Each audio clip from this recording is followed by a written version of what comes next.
اسی طرح سیدنا ابو بکر صدیق رضی اللہ تعالیٰ عنہ نے اسلام کی سربلندی کے لیے اپنے مال و دولت کو خرچ کر دیا۔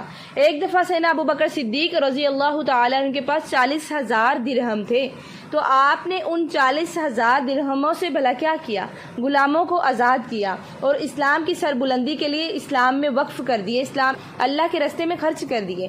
اب جو نان مسلمز تھے وہ دیکھ کر سیدنا ابو بکر صدیق کو باتیں کر رہے تھے، وہ یہ کہہ رہے تھے کہ ابو بکر صدیق تو احمق ہے، نعوذ باللہ۔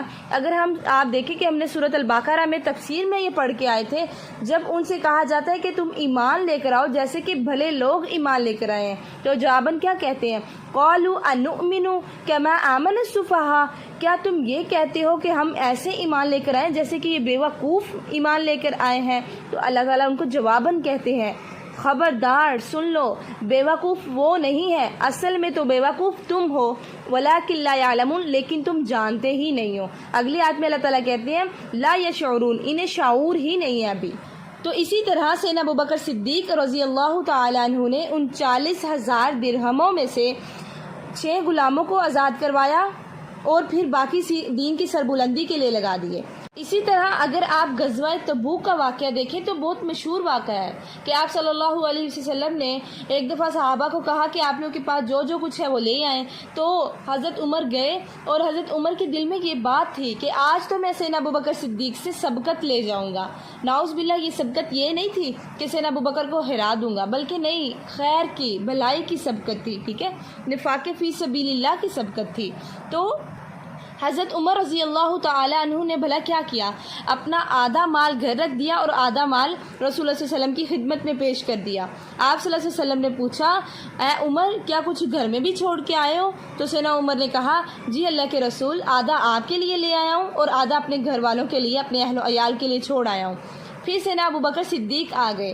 حضرت ابو بکر صدیق نے کیا کیا؟ اپنا سب کچھ رسول اللہ صلی اللہ علیہ وسلم کی خدمت میں لا کر پیش کر دیا۔ سیدنا ابو بکر صدیق رضی اللہ تعالی عنہ سے آپ صلی اللہ علیہ وسلم نے پوچھا اے صدیق، کیا کچھ گھر میں بھی چھوڑ کے آئے ہو کہ نہیں؟ اپنے اہل و عیال کے لیے کیا چھوڑ کے آئے ہو؟ تو سیدنا ابو بکر صدیق نے کہا میرے ماں باپ آپ پر فدا، میرا سب کچھ آپ پر قربان، اے اللہ کے رسول، میرے گھر میں اللہ اور اس کے رسول کے نام کے سوا اور کچھ بھی نہیں ہے، میں اپنا سب کچھ آپ کی خدمت میں پیش کرتا ہوں، میں اپنا سب کچھ آپ کے لیے لے کر آ گیا ہوں۔ تو دیکھیے اس واقعہ سے آپ رضی اللہ تعالی عنہ کے ایمان کے جذبے کو ہم محسوس کر سکتے ہیں کہ آپ عمل صالح میں کس قدر بڑھ چڑھ کر حصہ لیا کرتے تھے۔ اسی طرح جب ہجرت میں حضرت محمد صلی اللہ علیہ وسلم اور حضرت ابو بکر صدیق رضی اللہ تعالیٰ عنہ جا رہے تھے تو سیدنا ابو بکر صدیق نے گھر سے جاتے جاتے اپنی ساری مال و دولت بھی لے لی ساتھ۔ تو جو ان کے والد ابو قحافہ تھے وہ بغیر بینائی کے تھے، اندھے تھے، ان کو نظر نہیں آتا تھا۔ تو ابو قحافہ جو ان کے والد تھے انہوں نے منع کیا تھا کہ ابو بکر صدیق تم نے حضرت محمد صلی اللہ علیہ وسلم کے ساتھ نہیں جانا۔ حضرت ابو بکر صدیق کے لیے اولین فریضہ پیارے پیغمبر تھے، تو انہوں نے اپنے والد کی نافرمانی کرتے ہوئے حضرت محمد صلی اللہ علیہ وسلم کے ساتھ چلے گئے۔ اور ایک بات یہاں پر اور واضح رہے کہ ابو قحافہ تب مسلمان نہیں تھے، بعد میں مسلمان ہوئے تھے۔